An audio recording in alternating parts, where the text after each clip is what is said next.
The Shroud of Turin is a single piece of ancient linen about 4 meters long stored in Turin, Italy. It bears a faint, sepia-toned image of a man who appears to have been crucified. For centuries, it has been one of the most debated artifacts in history. Believers see it as the burial cloth of Jesus, marked by wounds matching biblical accounts. Skeptics argue it's a medieval forgery, crafted to inspire faith or profit. The debate is about more than a cloth. It's about faith, science, and the limits of proof.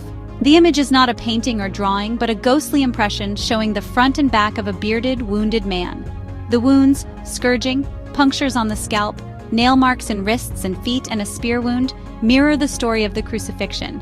The image is incredibly detailed, yet lacks brushstrokes or pigment. It seems to reside only on the topmost fibers of the linen. Scientists have struggled to explain how it was created. The shroud's mystery lies in this unanswered question: miracle or ingenious technique?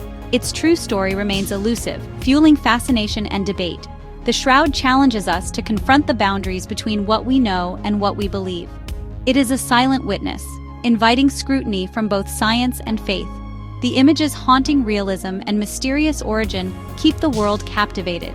Is it a relic of the divine or a masterpiece of deception? The shroud stands at the crossroads of history, belief, and the unknown. Its enigma persists, undiminished by time or investigation. And so, the Shroud of Turin continues to speak, without ever revealing all its secrets. The shroud's documented history begins in the mid-1300s, when it was displayed by French knight Geoffroy de Charny in Lille, France. Pilgrims flocked to see it, but the local bishop declared it a fake, claiming to know the artist. Despite controversy, its fame grew, and the de Charny family kept it for nearly a century. In 1453, Margaret de Charny sold the shroud to the powerful House of Savoy. The Savoys treated it as a sacred symbol, housing it in a chapel in Chambéry. In 1532, a fire damaged the shroud, leaving burn marks and water stains still visible today. Nuns repaired the cloth, sewing patches over the holes. In 1578, the shroud was moved to Turin, Italy, where it remains. For centuries, it was quietly venerated, guarded by the Savoy family. In 1983, the last king of Italy bequeathed the shroud to the Vatican, with the condition it stay in Turin. Its journey from a controversial relic in France to a Vatican treasure is a story of survival and faith. The shroud's past is marked by devotion, skepticism, and political intrigue. Its scars and repairs are reminders of its perilous journey through history. Today, it stands as both a religious icon and a historical enigma. The shroud's story is inseparable from the people and powers that protected it. Its legacy is one of endurance, mystery, and enduring fascination. The shroud's past is as complex as the questions it raises. For centuries, the shroud's image was barely visible to the naked eye. That changed in 1898 when photographer Secondo Pia took the first photographs of the shroud. In his darkroom, Pia discovered that the negative revealed a clear, lifelike image, a photographic positive. The shroud itself seemed to function as a negative, centuries before photography existed. This discovery transformed the shroud from a religious relic into a scientific mystery. The negative image revealed details, blood flows, facial features, wounds, never seen before. It didn't resemble any known painting or drawing. The process that created the image appeared to be negative in nature, baffling experts. How could a medieval forger create a perfect photographic negative? This question became central to the debate over authenticity. Believers saw Pia's photographs as miraculous evidence. Skeptics were forced to reconsider the shroud's complexity. The photographic revelation reignited global interest and scientific inquiry.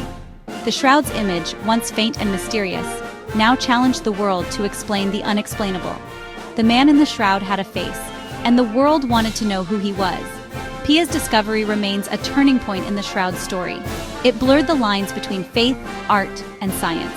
The photographic secret of the shroud continues to puzzle and inspire. Its mystery only deepened with the advent of modern technology.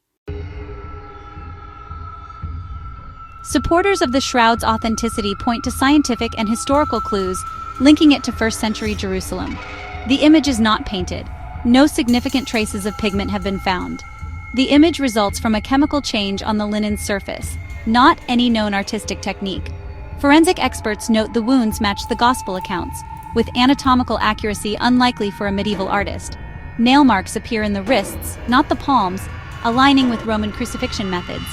The scourge marks match a Roman flagrum, and bloodstains are anatomically correct.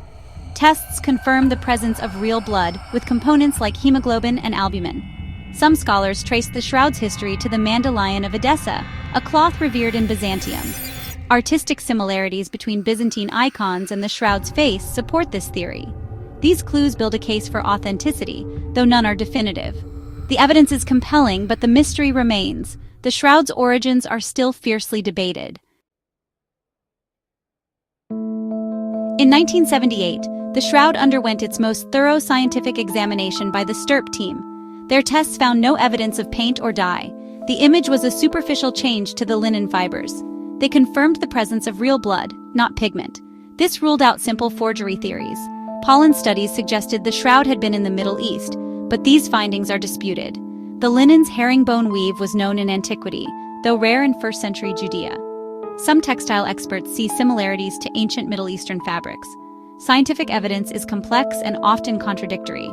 For every study supporting authenticity, another raises doubts. The shroud's physical properties remain unique and unexplained. Science has not solved the mystery, it has only deepened it. The shroud continues to defy easy answers. In 1988, the Vatican allowed a small sample of the shroud to be carbon dated. 3 independent labs, Oxford, Zurich, and Arizona, conducted blind tests. The results were clear. The linen dated to between 1260 and 1390 AD. This matched the shroud's first documented appearance in 14th century France. For skeptics, this was definitive proof of a medieval origin. The news made headlines worldwide and seemed to settle the debate. But controversy erupted over the sample's location.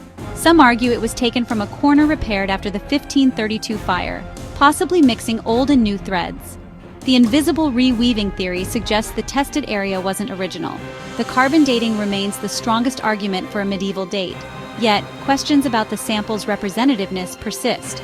The debate over the shroud's age is far from over. Science provided an answer, but not the final word. The mystery endures undiminished by technology. If the shroud is a medieval forgery, how is it made? Some suggest it's a painting, but no pigments have been found. Others propose a primitive photographic process, using a camera obscura and light-sensitive chemicals. This theory faces problems. Such chemicals weren't available in the Middle Ages. Another idea is that the image was scorched onto the cloth using a heated sculpture. Experiments have produced similar images, but none match the shroud's unique properties. No known medieval technique explains its photographic negativity, three-dimensionality, and superficiality. The hypothetical forger would have needed knowledge centuries ahead of their time. The forgery hypothesis raises as many questions as it answers. The shroud's creation remains a puzzle, even for skeptics. Its paradox keeps the debate alive. The Catholic Church has never declared the shroud to be the authentic burial cloth of Jesus. It maintains a position of neutrality, allowing scientific study and private veneration. Popes have called it a mirror of the gospel and an icon written in blood, but stop short of declaring it genuine. The Church acts as custodian, preserving the shroud in Turin's Cathedral of St. John the Baptist. It is kept in a climate-controlled, bulletproof case, rarely displayed to the public. Millions visit during rare expositions, drawn by faith and curiosity.